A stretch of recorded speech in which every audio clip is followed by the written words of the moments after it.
I've had the Africa Twin for a little while now and I'm absolutely loving it, but it's time to start prepping it for some of my trips this year, and I'm going to start with luggage. So I'm going to fit a set of these Givi side carriers, and then we're going to look at the Outback Evo aluminium panniers.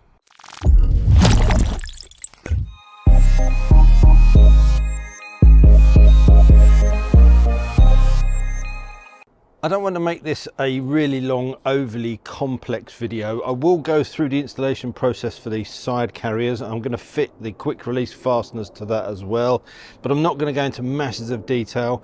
I'll show you each step, but the instructions are pretty comprehensive, so I'll just give you an idea of how it goes together. I want to see how easily it goes on, and then we'll concentrate on the luggage itself. The fitting kit and instructions are very comprehensive, and I've also included the quick change locks and the quick release kit so that these can be removed and don't have to stay permanently on the bike, just the fitting section will. First job is to remove the plastic bungs.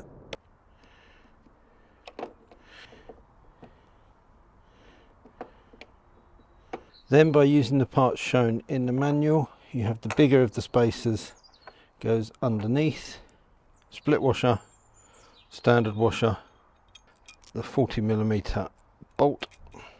I'm going to leave that not fully tightened for the moment, just while I put everything on, but Givi do provide the torque setting, so this is a 24 Newton meter fixing. So that's fitted here. Then there's the second one to go on here.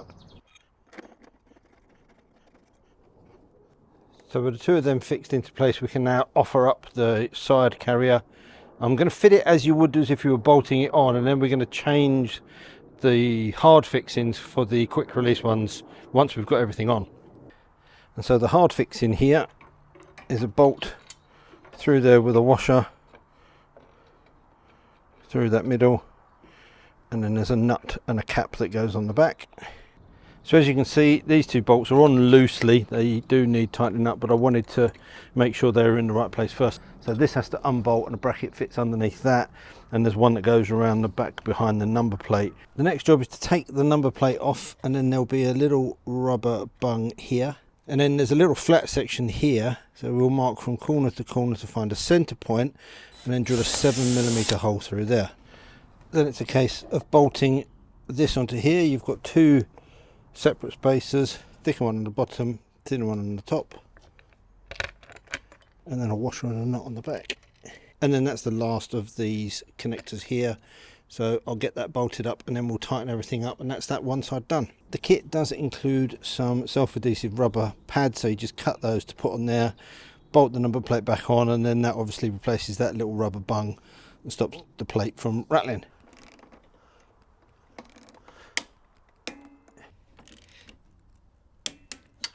And then the last piece to go on was a little guard that bolts onto here, and a little loop that goes onto this bit, just to protect this from the heat from the exhaust. It's quite a nice touch. So that's one side done. The other side is exactly the same, so I'm not going to go through that process. So I'll go and get that other side put on, then we can have a look at the panniers. First thing to do is to get the locks. Now, you've got a quick change locking kit here. They come in 1, 2, 3 or 4 packs. I've only got 2 side panniers. I'm not running with a top box, so I've got the double lock. Got a turning bit here that's marked, so that's for you to insert or remove the actual lock cylinder.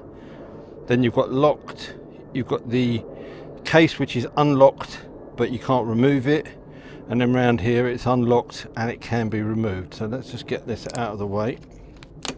So the key is in this position at the arrow. Push it in, turn it, there's a click, that is now in place. So if we look at the back of the case, we've got the 2 bits that latch onto the pegs at the bottom, rubber holders, and then this is the locking mechanism. So this is locked, no key. Drop those onto there and just snap it shut. That is it. One thing you'll notice that I think is really clever on here, you can see this little red mark here. That's an indicator to show you whether the case is actually locked in place.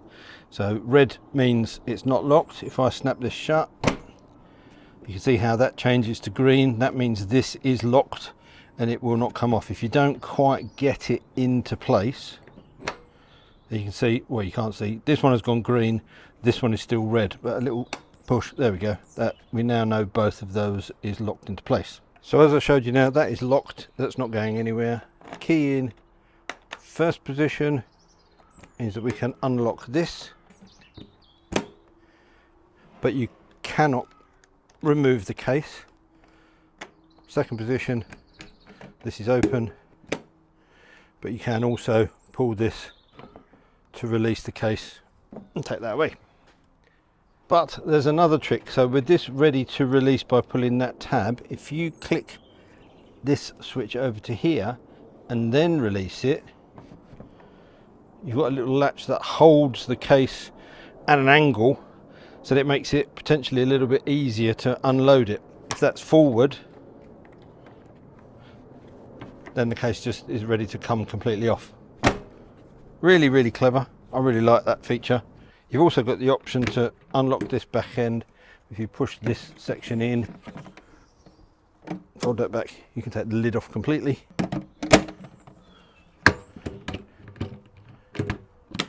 And again, super easy to put back on. Another feature that these have, which some aluminium panniers don't, is the ability to turn it into the position to be able to open that case, but also to take the key out. Now obviously it's not that much of a problem leaving the key in, but it is quite handy sometimes if you're on a day when you're constantly in and out of the panniers. You can just take the key out, leave it in that position, and of course with the key in this position you can't take this off. So there you go, that's the main fitting. Really simple, went on really easily. The quality is really good, everything lined up, there was no parts missing, really nicely finished, and I think it's a really good setup. I'm really chuffed with this. So I've got 33 litres of storage in this side, slightly down on what I had previously, but obviously we've got that cutout section there, and 37 litres in this side, so still plenty of storage. Now I didn't want to go with a top box. I'm not a massive fan of top boxes, and actually the Givi setup seems to put it way back here, which I wasn't that keen on. So I'd rather have the weight kind of low and narrow in, and then I'm going to use a dry bag to sit over the top of that when I'm on my trips. That gives me access to stuff relatively quickly, stuff that I don't need to worry too much about, and then anything I need to lock away for security can go in these ones. So what I'll do is I'll get out in the field and show you what kind of can fit in here, but also then the only thing left to do is to change these permanent fixings to the quick release ones. Now the actual fittings for this quick release is really simple. I could have done that initially when I put it on. I could have just substituted these parts, but because this is an optional extra, doesn't come as standard with the kit, you need to buy the kit separately. I thought I'd show you the standard way to fit it on, but it is literally a case of undoing those 4 bolts that we put on. You then push one of these retaining clips through with a spring clip on the back, screw a retainer onto the back of the bracket, and then you've got this little tool, which is what you use. Obviously when you want to remove that, you need to have that to hand, but it's just a case of swapping those 2 bits over. Of course there could be the issue that if somebody else has one of these Givi keys, then they can just open this and take it away. They can't really do that with the pannier in place, because the way the bracket has been designed, one of the connectors is actually behind the case out of the way, so that makes that very difficult to do with the pannier in place. But if you've got the side carriers on and no cases, then they could be at risk. So Givi have fixed that with a very simple solution. The bottom of the tab has just got a hole on it to the mounting bracket, and then you can just pop any kind of standard small padlock in, and you've got that added security. Simple but effective. To bolt on or remove the side carrier, it's a simple case of taking the tool, lining up the hole in each of the 4 connectors, 1/4 turn on each of those, and the carrier just lifts away. So the reason I went with this setup with the 33 and 37 litre cases is that I wanted something as small and compact as I could get in terms of aluminium panniers. This stepped piece with the cutout obviously impacts on space, but it does mean that they sit nice and close. And one of the problems with the Africa Twin is because of the way the exhaust sits, side carriers have to sit outside that, and then if you have a case starting out here, it makes the whole thing much wider. The SW Motec cases I had on there were excellent, absolutely loved those, but they were wide. They did stick out past the handlebars, and filtering that, it just made that very difficult. This, I know that if my bars fit through, these are going to fit through.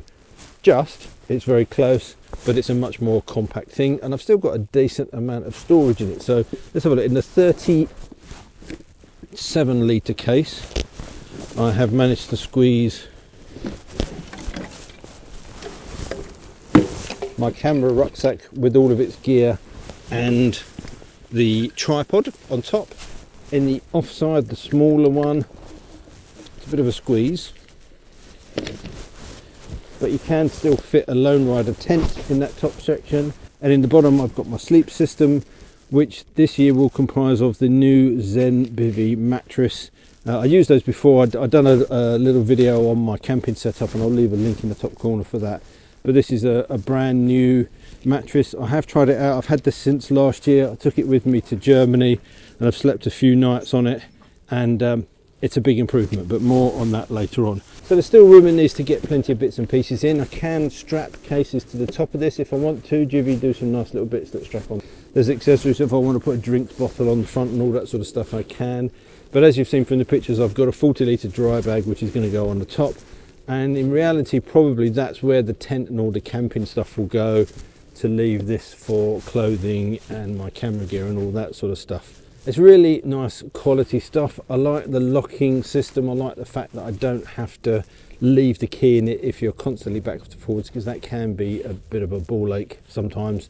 So to have that option is good. They're nice and light. The bars are nice and light. Everything went together really nicely. It's a really high quality piece of kit, and you may well recognize this as well, because the Honda OEM cases are made by Givi, and if they're good enough for Honda, they're good enough for me. If you're heading to the ABR Festival this year, then if logistics work out, I will be there with this bike on the Givi stand, so you get a chance to look around these and a few other bits and pieces that we're going to fit to the bike. If you've got any questions, want to have a chat, then I'll be around that stand and a couple of others for most of the weekend. But if you haven't already got your tickets, then I've got a bit of a deal for you. Tickets are still available, and if you use the code MANCAVE10, which you'll see on the screen here, and I'll leave a link in the description, then you can buy your tickets and save on the price. Can't be bad. So I look forward to seeing some of you guys there. And I think it's probably time to wrap up on the video now. I think I've covered pretty much everything that I need to do. A nice system, nice cases, decent locks, good quality, plenty of accessories. I like the side carriers. I like the fact that you can unbolt those as well and not have to carry them around with you all of the time. So all in all, a good system. I haven't talked prices, but I will leave a link in the description for you to go and have a look, because it depends obviously in which country you're looking at and how that varies. But you'll be able to go to the main Givi website, find your own country website, and then go ahead and check out all the prices for all of the parts. I'll list all the parts in the bottom so that you know exactly what has gone on here as well. So all that leaves me to say is, until next time, thanks for watching, take care, ride safe, and I'll see you soon. Bye.